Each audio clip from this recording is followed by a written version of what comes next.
ಮಕ್ಕಳೇ ನಮ್ಮ ಬಾಳೆಂಬ ಆಕಾಶದಲ್ಲಿ ಈ ಮಕ್ಕಳೇ ಸೂರ್ಯನ ಹಾಗೆ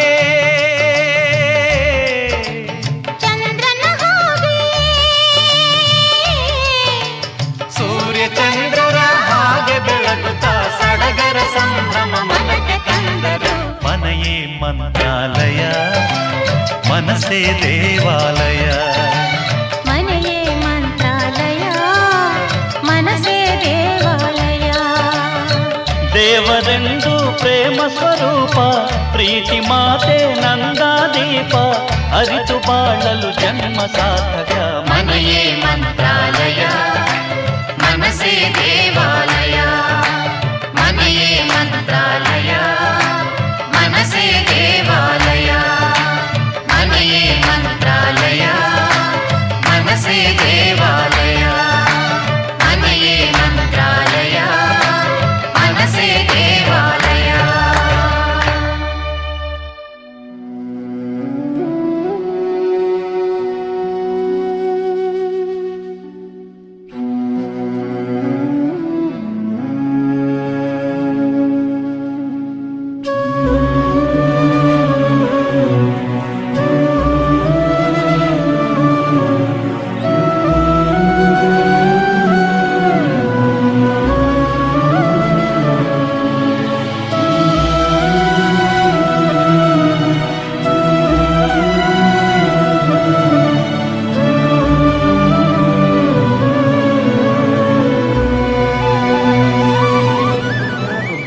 ಬಂದವರು ಆದ್ರೆ ಹಿಂಗೆ ನಡೆಸೇವಿ ಈ ಜಗತ್ನಾಗ ಬಂದು ಏನು ಖಾಯಂ ಇರೋರಂಗ ನಡೆಸೇವಿ ಅಲ್ಲ. 1000 ಕೋಟಿ ಗಳಿಸ್ತೇವಿ, ಉಣ್ಣೋದು ಅಷ್ಟೇ. 2 ರೊಟ್ಟಿ ತಿಂತಾನೆ ದಿನಾಲು. ಮತ್ತು ಎಷ್ಟು ಗಳಿಸ್ಯಾನಂದ್ರೆ 1 ಟನ್ ಗಟ್ಲೆ ಬಂಗಾರ ಗಳಿಸ್ಯಾನ. ಎದಕ್ಕಂತ ಗೊತ್ತಿಲ್ಲ ಅಷ್ಟೆ. ಎದಕ್ಕೆ ನಾಳೆ ಹೋಗ್ತಾನೆ ಗೊತ್ತಿಲ್ಲ. ಆದರೂ ಹುಚ್ಚಾಗ್ಯಾನ ಮನುಷ್ಯ, ಹುಚ್ಚಾಗ್ಯಾನ. ಯಾರ ಮಾಲೀಕರು ನೀವು ಹೇಳೋದಿಲ್ಲೇನು? ಪತಿ ಅಂತಾರೆ, ಅವರು ತಾವು ಸತಿ ಅಂತಾರೆ, ಇವರು ಪತಿ ಅಂತಾರೆ. ಪತಿ ಏನು ಹೇಳಿ?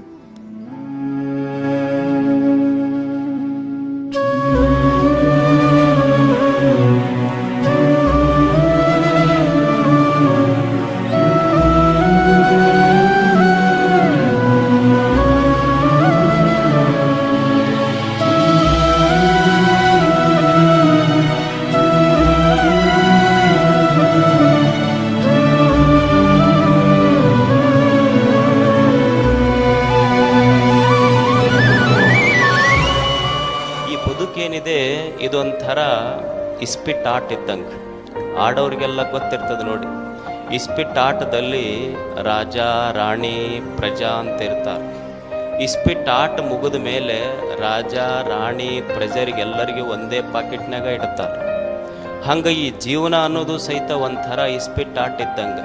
ಈ ಜೀವನ ಅನ್ನುವ ಇಸ್ಪಿಟ್ ಆಟದಲ್ಲಿ ಒಮ್ಮೆ ಒಬ್ಬ ಸನ್ಯಾಸಿ, ಒಬ್ಬ ರಾಜಕಾರಣಿ, ಒಬ್ಬ ಅಧಿಕಾರಿ, ಒಬ್ಬ ರೈತ, ಒಬ್ಬ ಸಾಮಾನ್ಯ, ಯಾವಾಗ ದೇಹದೊಳಗೆ ಉಸಿರು ನಿಂತು ಈ ಇಸ್ಪಿಟ್ ಆಟ ಮುಗೀತು ಅಂದ್ರೆ ಸ್ಮಶಾನ ಅನ್ನುವಂಥ ಒಂದೇ ಪಾಕೆಟ್ನೊಳಗೆ ಎಲ್ಲರಿಗೆ ಕಳಿಸ್ತಾರೆ. ವೇದ ಮೂರ್ತಿ ಜ್ಞಾನ ಜ್ಯೋತಿ, ವೇದ ಮೂರ್ತಿ ಜ್ಞಾನ ಜ್ಯೋತಿ, ಗುರುವೇ ಮಲ್ಲಿಕಾರ್ಜುನ,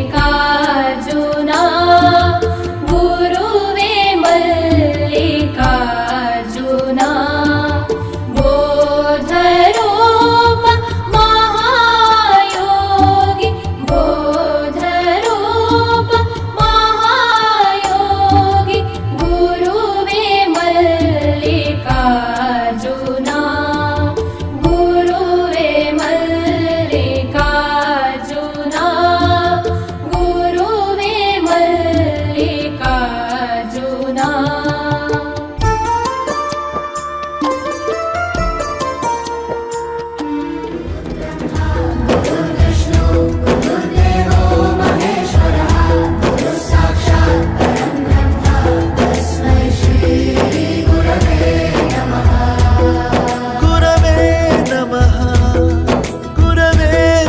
ತಲೆ ಬಹಳ ಕೆಡಿಸ್ಕೋಬಾರ್ದು. ಈ ಜಗತ್ತಿನಾಗ ಎಲ್ಲ ನಡೆಯೋದು ಸುಮ್ಮನೆ ನೋಡ್ಕೋತ ಎತ್ತೆತ್ತ ನೋಡಿದಡತ್ತತ್ತ ನೀನೇ ದೇವ ಕೂಡಲ ಸಂಗಮ ದೇವ.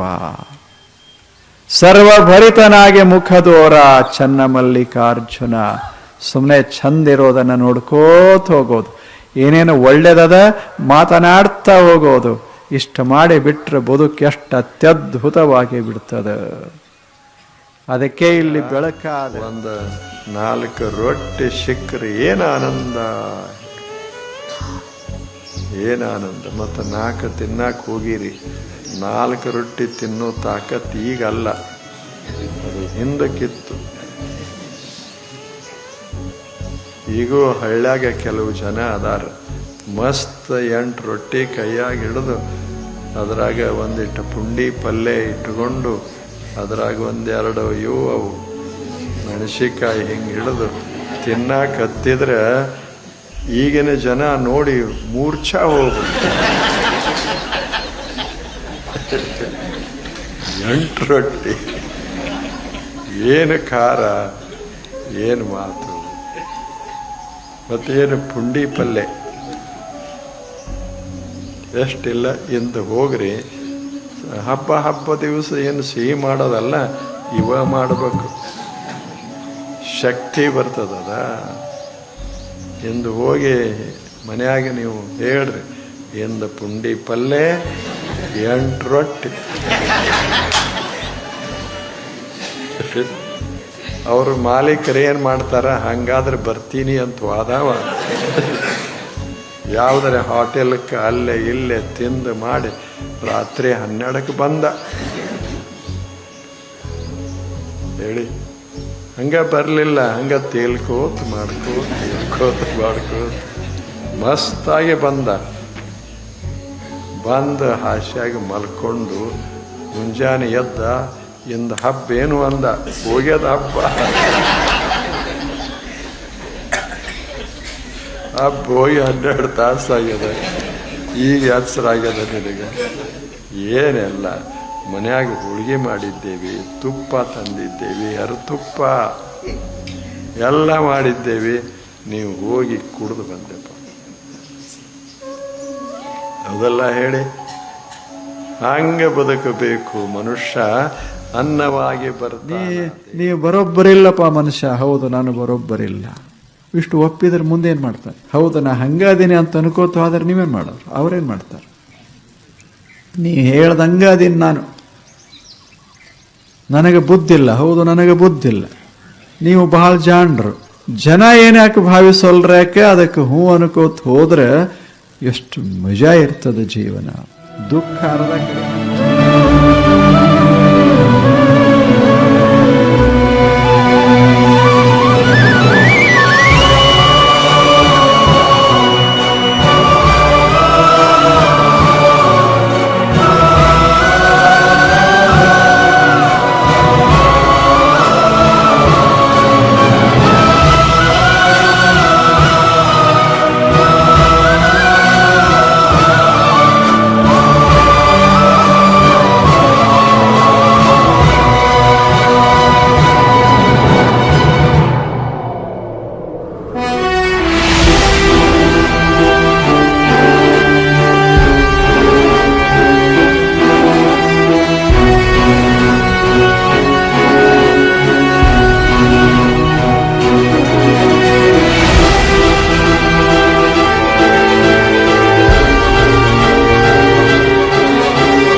ಮಾಡ್ತೀಯಲ್ಲ ಮಂದಿಗೆ, ಅದನ್ನು ಮರೆತು ಬಿಡು.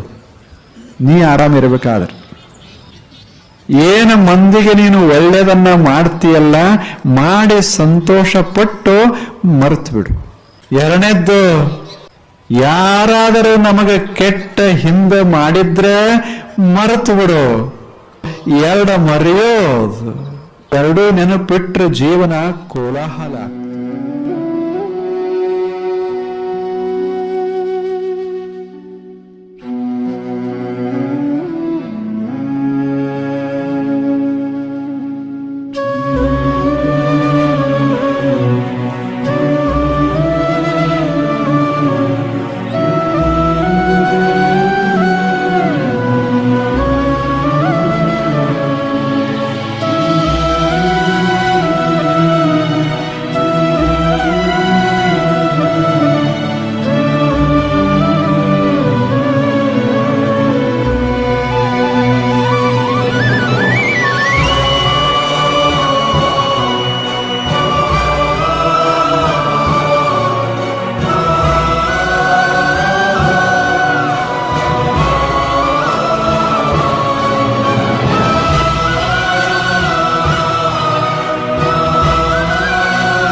ಕಟ್ಟ್ಯಾನ, ಕಷ್ಟಪಟ್ಟು ಪೆನ್ಷನ್ ಎಲ್ಲ ತಂದು 60 ವರ್ಷಕ್ಕೆ ಮನೆ ಕಟ್ಟ್ಯಾನ. ಅಷ್ಟು ವರ್ಷ ಬರೀ ಬಾಡಿಗೆ ಮನೆಗೆ ಅದ. ಎಲ್ಲ ಕಡೆ ಮನೆ ಎಲ್ಲಿ ಕಟ್ಟಕ್ಕಾಗುತ್ತೆ, ಬರೀ ಬಾಡಿಗೆ ಮನೆಗೆ ಇರ್ಕೋತ ಹೋಗ್ಯಾನ. ಕೊನೆಗೆ ಎಲ್ಲ ತಂದು ಒಂದು ಮನೆ ಕಟ್ಟದ. ಕಟ್ಟಿ ಆರಾಮ್ ಇರಬಾರ್ದು ಮನ್ಯಾಗ. ದೊಡ್ಡದೊಂದು ಸುಂದರ ಮನೆ ಕಟ್ಟದ. ಒಳಗೆ ಕೂತ್ಕೊಂಡಂತಾನ, ಯಾರೂ ಇಲ್ಲಲ್ಲ, ಏನ್ ಮಾಡೋದು, ಒಬ್ಬನೇ ಕುಂತಾನ. ಯಾವಾಗ ಎಲ್ಲರೂ ಇದ್ರು ಅವಾಗ ಕಟ್ಟಿಲ್ಲ, ಯಾವಾಗ ಕಟ್ಟಿದ್ರು ಅವಾಗ ಯಾರೂ ಇಲ್ಲ, ಅಷ್ಟೇ. ಹಿಂಗಾಗ್ಯದ. ಅವಾಗ ಹೇಳಕ್ಕೂ ಬರಂಗಿಲ್ಲ, ಕೂಡ್ರಾಕು ಬರಂಗಿಲ್ಲ. ಅವಾಗ ದೊಡ್ಡ ಮನ್ಯಾಗದಾನ. ಕುರ್ಚಿ ಮೇಲೆ ಕುಂತ್ರಂದ್ರೆ ಒಬ್ರು ಏಳಿಸ್ಬೇಕು, ಎಬ್ಬಿಸ್ಬೇಕು. ಹಾಂಗ ಪರಿಸ್ಥಿತಿ. ಯಾವಾಗ ಏನು ಮಾಡಬೇಕು ಬದುಕಿನಲ್ಲಿ ಅದನ್ನು ಮಾಡೋದು. ಅದು ಭಕ್ತಿ ಯಾವಾಗ ಮಾಡೋದು, ಯಾವಾಗ ಮೈಯಾಗ ಬಿಸಿ ರಕ್ತ ಇರ್ತದೆ ಅವಾಗ ಭಕ್ತಿ ಮಾಡೋದು. ಜಗತ್ತನ್ನು ನೋಡಿ ಆನಂದ ಪಡೋದು.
ತಂದು ಯಾರು ಹಚ್ಚಿದ ಹೂಗಳನ್ನು ತಂದು ಲಿಂಗಕ್ಕೆ ಅರ್ಪಣೆ ಮಾಡಿದ್ರೆ ಅದು ಪೂಜೆ ಅಲ್ಲ. ಯಾವುದು ಪೂಜೆ ಅಂತ ಕೇಳಿದ್ರೆ ಬಸವಣ್ಣ ಹೇಳ್ತಾ ಇದಾರ, ಬಿದ್ದವರನ್ನ ಎಬ್ಬಿಸುವುದು ಒಂದು ಪೂಜೆ, ಹಸಿದವರಿಗೊಂದು ತುತ್ತು ಅನ್ನವನ್ನು ನೀಡುವುದು ಇದು ಶ್ರೇಷ್ಠವಾದ ಪೂಜೆ.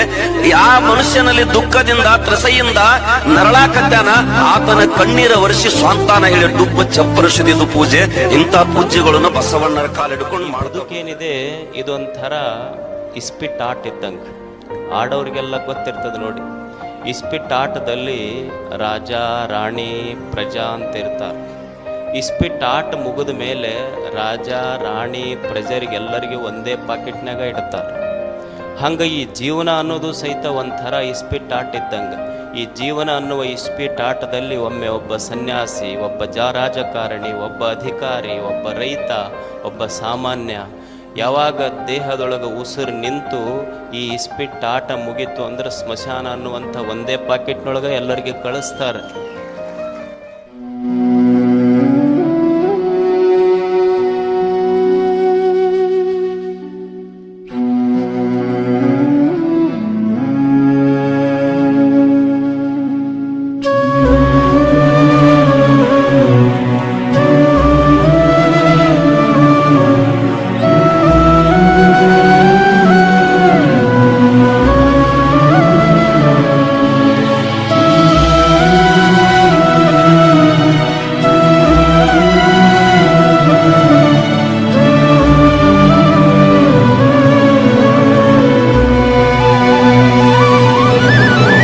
ಹೋದ ವಸ್ತುಗಳಿಗಾಗಿ, ಇನ್ನ ಬರಬೇಕಾದ ಸಂಗತಿಗಳಿಗಾಗಿ ಯಾಕೆ ಚಿಂತೆ ಮಾಡ? ಹೋಗ್ಯಾವ ಇನ್ನೇನ್ ಮಾಡೋ? ಚಿಂತೆ ಮಾಡಿ ಏನ್ ಮಾಡ್ತೀಯ? ಈಗ ಏನೇನು ಕೈ ಬಿಟ್ಟು ಹೋಗ್ಯಾವಲ್ಲ, ಅದ ಹಣನೇ ಹೋಗ್ಲಿ, ಮೈ ಶಕ್ತಿನೇ ಹೋಗ್ಲಿ, ಅಥವಾ ಸೌಂದರ್ಯವೇ ಹೋಗ್ಲಿ, ಅಥವಾ ಮಾನ ಮರ್ಯಾದೆಗಳೇ ಹೋಗ್ಲಿ, ಏನೇ ಆಗ್ಲಿ ಹೋಗ್ಯಾವ ಇನ್ನೇನ್ ಮಾಡೋ? ಹೋದದ್ರ ಬಗ್ಗೆ ಹೋತಲ್ಲ ಅಂತ ತಿಳ್ಕೊಂಡು ಚಿಂತೆ ಮಾಡ್ಕೋತ ಕೂತ್ರೆ ಏನಾಗೋದದ? ನಮ್ದು ಯಾವಾಗಲೂ ಚಿಂತೆ ಹಾಕಿ ನಾವು ಹಿಂಗಿದ್ದೇವೆ ಹಂಗಿದ್ದೇವೆ, ಏನ್ ಮಾಡೋದು? ಪರಿಸ್ಥಿತಿ ಹಿಂಗ ಬಂತು, ಅದ ಹಂಗ ಬಂತು, ರಾಮಗ ಬಂತು, ಕೃಷ್ಣಗ ಬಂತು, ಅವೆಲ್ಲ ಕಥೆಗಳು ಬಹಳ ಚಲೋ. ಸಾಕ ಒಂದೆರಡು ರಾಮಾಯಣ ಮಹಾಭಾರತ ಎರಡು ಓದಿದ್ರ ಜೀವನದ ದರ್ಶನ ಉಂಟಾಗ್ತದ. ಅಷ್ಟ ಹಾಗ ಬರ್ತದ ಹೋಗ್ತದ, ಅದರ ಬಗ್ಗೆ ಯಾಕೆ ತಲೆ ಕೆಡಿಸ್ಕೊಳ್ಳೋದು? ನಾವು ಸ್ವಲ್ಪ ಯೋಚಿಸೋದದ.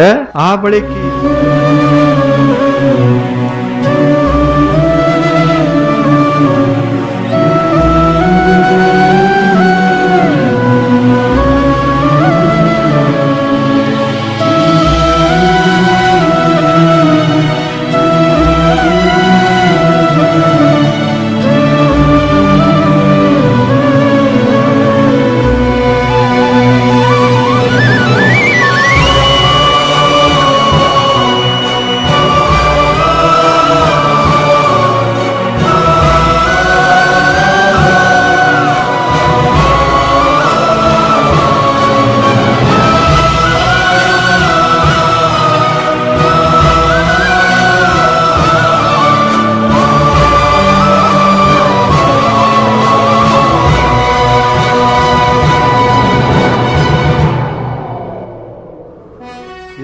ಕಾಮನ, ಇದ ಲೋಭ. ಕಾಮ ಅಂದ್ರೆ ಇನ್ನೊಬ್ಬರ ಹತ್ರ ಇರೋದು ನನಗೆ ಬೇಕು ಅನ್ನೋದು. ಲೋಭ ಅಂದ್ರೆ ನನ್ನ ಹತ್ರ ಇರೋದು ಯಾರಿಗೂ ಹೋಗಬಾರದು ಅನ್ನೋದು. ಎಷ್ಟು ಮಜಾ ಇಲ್ಲ? ನಮ್ಮದು ಯಾರೂ ತಗೋಬಾರದು, ಆದರೆ ಮಂದಿದೆಲ್ಲ ನಮ್ಮ ಹತ್ರ ಬರಬೇಕು. ಮತ್ತು ಜಗಳ ಆಗದೆ ಇನ್ನೇನು ಮಾಡ್ತದೆ? ಏನು ಮಾಡ್ತದೆ? ಎಷ್ಟು ಆಶ್ಚರ್ಯ! ಕನಕ ಕಾಮಿನಿ ಕಾಂಚನಕ್ಕಾಗಿ ಹೊಡೆದಾಡಿ ಕೆಟ್ಟಿತಿ ಲೋಕವೆಲ್ಲ. ಇದ ಕಂಡು ಕೇಳಿ ಮತ್ತೇಕೆ ಇಚ್ಛಿಸುವೆ ಎಲೆ ಹುಚ್ಚು ಮನವೇ?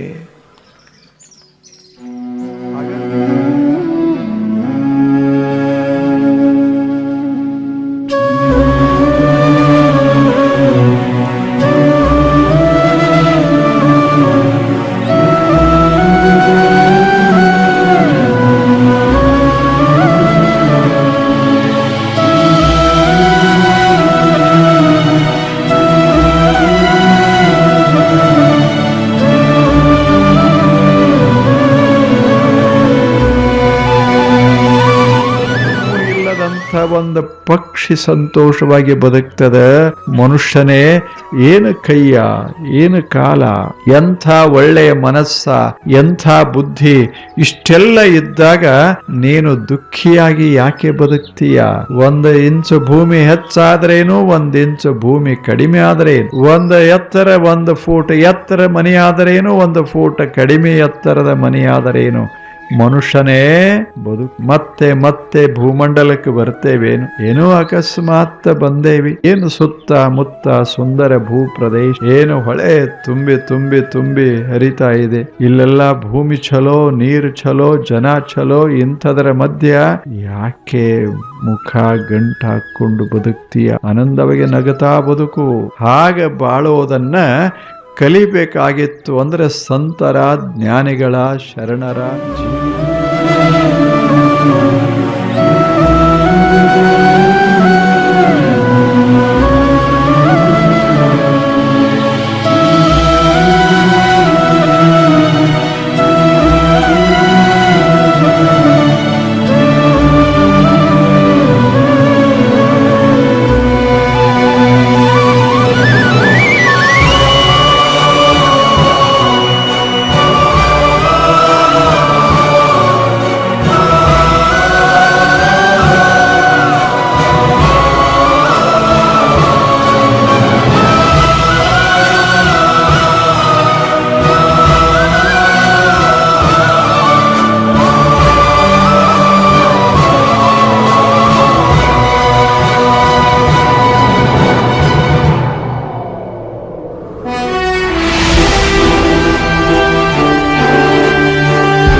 ಎದಕ್ಕೆ?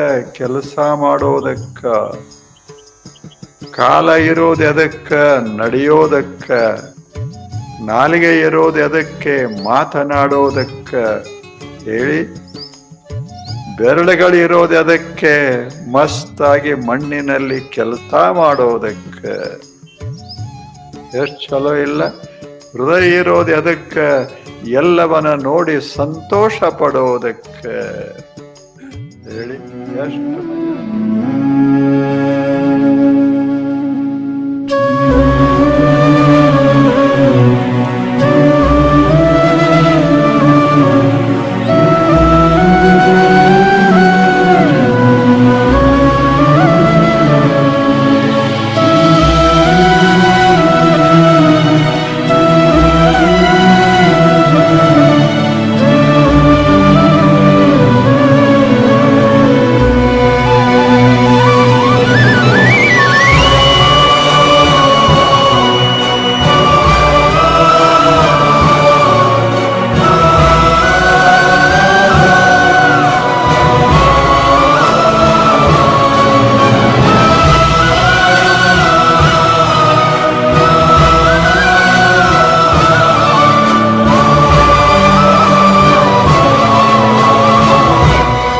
ಸಂಪತ್ತಿನಷ್ಟು ಸಂಪತ್ತು ಎದರಾಗೂ ಇರೋದಿಲ್ಲ.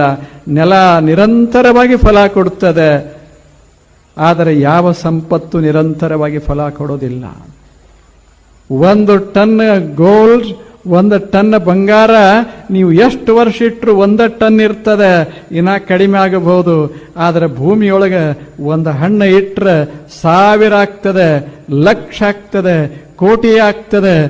ಯಾವುದು ಅದ್ಭುತ?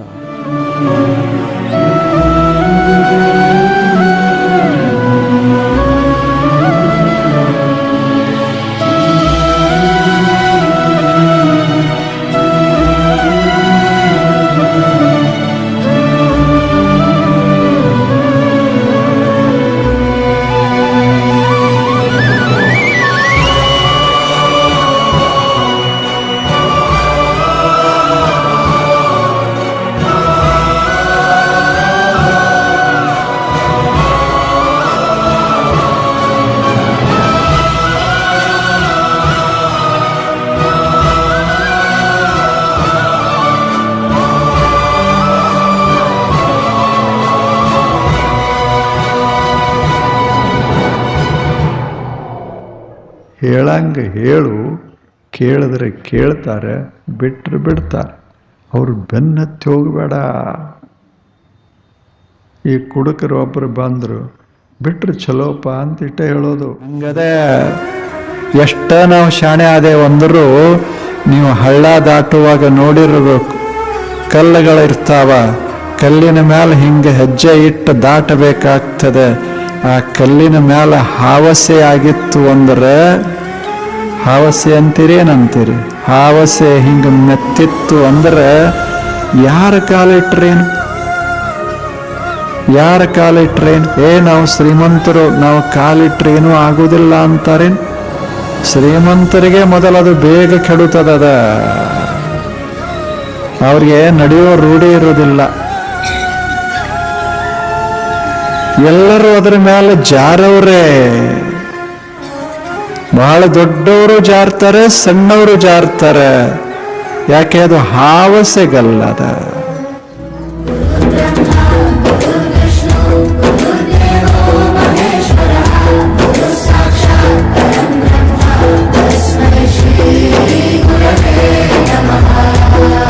ಗುರವೇ ನಮಃ, ಗುರವೇ ನಮಃ.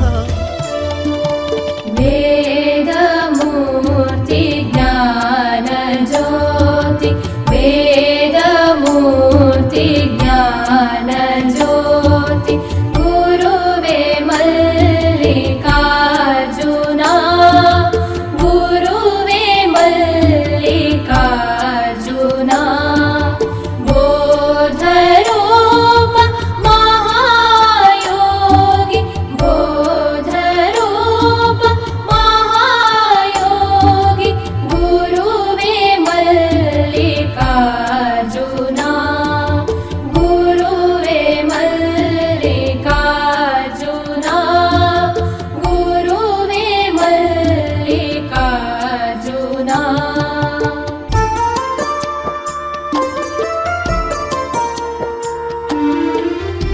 ಒಬ್ಬ ಸಂತ ಬಂದ, ಕೇಳ್ದ ಕಾಗೆಗೆ, ಅಲ್ಲೋ ಈ ಊರಾಗ ಇಷ್ಟು ಬೈತಾರ ನಿನಗ, ನಿನ್ನ ಯಾರ್ಯಾರು ಹಚ್ಚಿಕೊಳ್ಳೋದಿಲ್ಲ, ನಿನ್ನ ಬಣ್ಣ ಹಚ್ಚಿಕೊಳ್ಳೋದಿಲ್ಲ, ನಿನ್ನ ಸ್ವರ ಹಚ್ಚಿಕೊಳ್ಳೋದಿಲ್ಲ, ಇಷ್ಟು ಬೈತಾರ, ಮತ್ ಇದ ಊರಾಗದಿಯಲ್ಲ ಯಾಕೆ?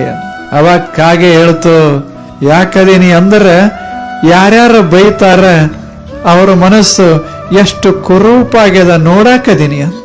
ಒಬ್ಬ ಸಂತ ಬಂದ, ಕೇಳ್ದ ಕಾಗೆಗೆ, ಅಲ್ಲೋ ಈ ಊರಾಗ ಇಷ್ಟು ಬೈತಾರ ನಿನಗ, ನಿನ್ನ ಯಾರ್ಯಾರು ಹಚ್ಚಿಕೊಳ್ಳೋದಿಲ್ಲ, ನಿನ್ನ ಬಣ್ಣ ಹಚ್ಚಿಕೊಳ್ಳೋದಿಲ್ಲ, ನಿನ್ನ ಸ್ವರ ಹಚ್ಚಿಕೊಳ್ಳೋದಿಲ್ಲ, ಇಷ್ಟು ಬೈತಾರ, ಮತ್ ಇದ ಊರಾಗದಿಯಲ್ಲ ಯಾಕೆ?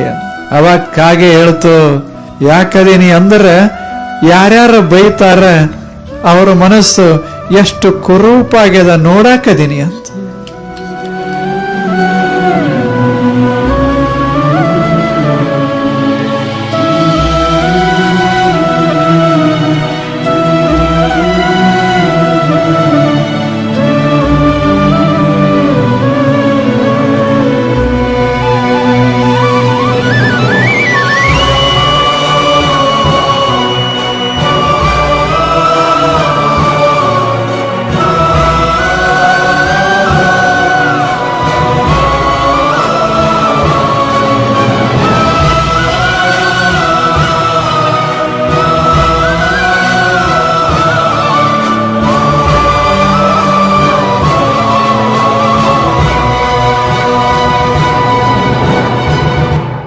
ನೋಡಕ್ ಹೋಗಿರ್ತೇವಿ, ಕುರ್ಚಿ ಮೇಲೆ ಕೂತಿರ್ತೇವೆ, ನಮ್ದು ಟಿಕೆಟ್ ಕೊಟ್ಟಿರ್ತೇವೆ, ನಾವು ಫಸ್ಟ್ ಕ್ಲಾಸ್ ಕುರ್ಚಿ ಮೇಲೆ ಕೂತಿರ್ತೇವೆ. ಟಿಕೆಟ್ ಮುಗಿದ ಕೂಡ್ಲೆ 3 ತಾಸು ಮುಗಿದ ಕೂಡ್ಲೆ ಮುಗೀತು, ಕುರ್ಚಿ ತಗೊಂಡ್ ಹೋಗ್ತಾರೆ. ಕುರ್ಚಿ ಬಹಳ ಮಸ್ತ್ ಅದ, ನಾನು ಟಿಕೆಟ್ ಹೆಂಗೂ ತೆಗದೇನಿ, ಇದನ್ನು ತಗೊಂಡು ಹೋಗಬೇಕು ಅಂದ್ರೆ ಎಳಸ್ತು ವಾಂಛ ಬದುಕಲಿಕ್ಕೆ ಬರಲಿಲ್ಲ. ಭಕ್ತ ಜಗತ್ತಿನಲ್ಲಿ ಸಂತೋಷವಾಗಿರ್ತಾನೆ, ಆದರೆ ಮನಸ್ಸ ಎಳಸೋದಿಲ್ಲ. ಒಂದು 4 ರೊಟ್ಟಿ ಸಿಕ್ಕರೆ ಏನು ಆನಂದ, ಏನು ಆನಂದ. ಮತ್ತು 4 ತಿನ್ನಕ್ಕೆ ಹೋಗಿರಿ, 4 ರೊಟ್ಟಿ ತಿನ್ನೋ ತಾಕತ್ ಈಗಲ್ಲ, ಅದು ಹಿಂದಕ್ಕಿತ್ತು.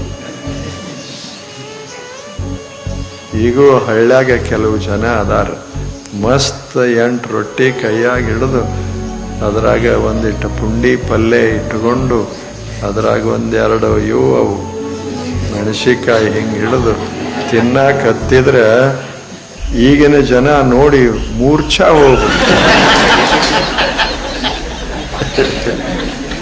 8 ರೊಟ್ಟಿ, ಏನು ಖಾರ, ಏನು ಮಾತು, ಮತ್ತೇನು ಪುಂಡಿ ಪಲ್ಯ,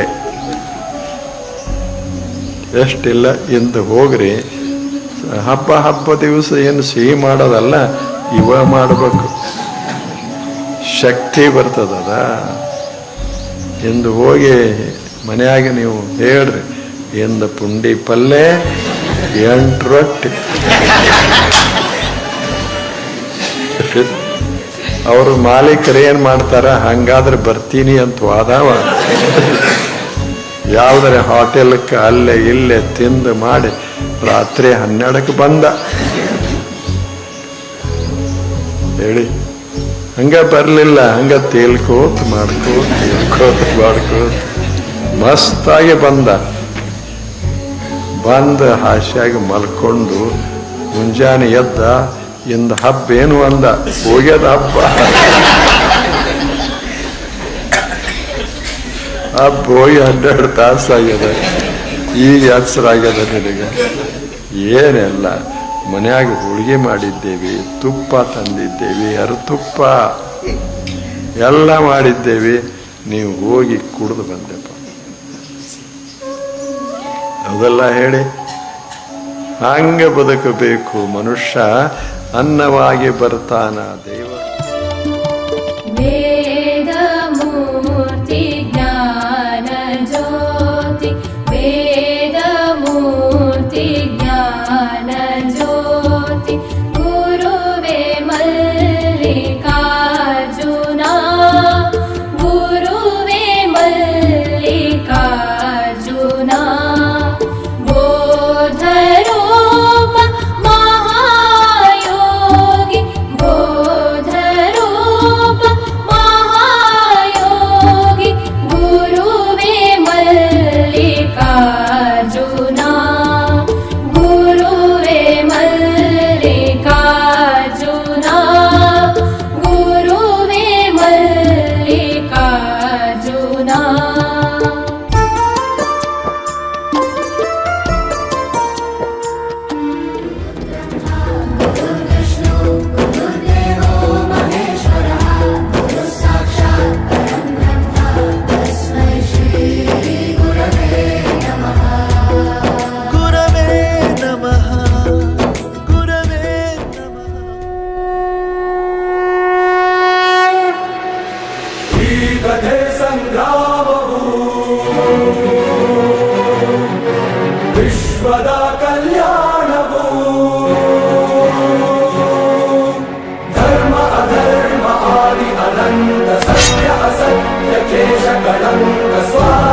ಕಳಂಕ ಸ್ವಾರ್ಥದ ಪರಮಾರ್ಥದ ಕಥೆ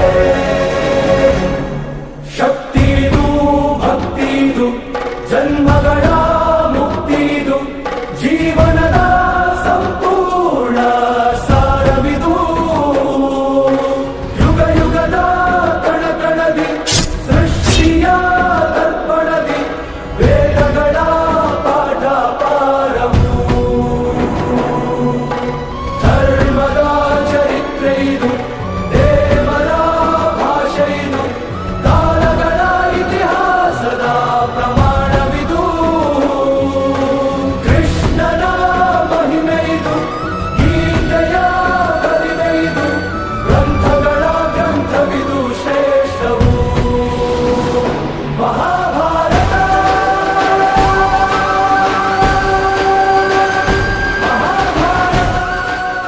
ಇಲ್ಲುಂಟು ಎಲ್ಲುಂಟು ಎಂದು ಕಾಣದ ದೇವರನು ಹುಡುಕುವುದು ಏಕೆ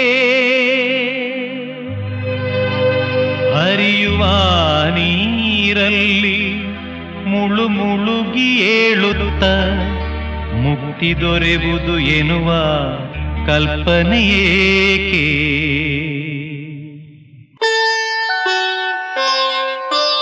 ಮನೆಯೇ ಮಂತ್ರಾಲಯ ಮನಸ್ಸೇ ದೇವಾಲಯ ಮನೆಯೇ ಮಂತ್ರಾಲಯ ಮನಸ್ಸೇ ದೇವಾಲಯ ದೇವರೆಂದು ಪ್ರೇಮ ಸ್ವರೂಪ ಪ್ರೀತಿ ಮಾತೆ ನಂದಾದೀಪ ಅರಿತು ಬಾಳಲು ಜನ್ಮ ಸಾರ್ಥಕ ಮನೆಯೇ ಮಂತ್ರಾಲಯ ಮನಸೇ ದೇವಾಲಯ ಮನೆಯೇ ಮಂತ್ರಾಲಯ ಮನಸೇ ದೇವಾಲಯ ದೇವರೆಂದು ಪ್ರೇಮ ಸ್ವರೂಪ ಪ್ರೀತಿ ಮಾತೆ ನಂದಾದೀಪ ಅರಿತು ಬಾಳಲು ಜನ್ಮ ಸಾರ್ಥಕ ಮನೆಯೇ ಮಂತ್ರಾಲಯ ಮನಸ್ಸೇ